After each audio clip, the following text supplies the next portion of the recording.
మనం చెప్పలేం, భక్తుడైనా భక్తిహీనుడైనా చెప్పలేం. ఎవరు ఎప్పుడు ఈ లోకాన్ని విడిచిపెడతారో తెలియదు. చావు అనేది పెద్దలకే వస్తుంది అనుకోకూడదు. చావు అనేది అందరికీ ఒకటే, ఏ వయసులో ఉన్నవాడినైనా తీసుకెళ్తుంది. అది పెద్దలనే తీసుకెళ్లాలని నిబంధన ఏమీ లేదు. ఎప్పుడు మరణిస్తారో తెలియదు మనిషి.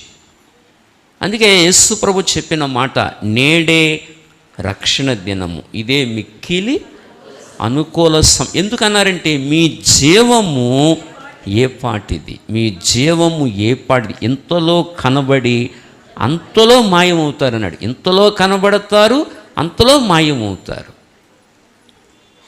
ఉంటామని గ్యారంటీ లేదు. రక్షణ వెంటనే త్వరపడాలి, దాని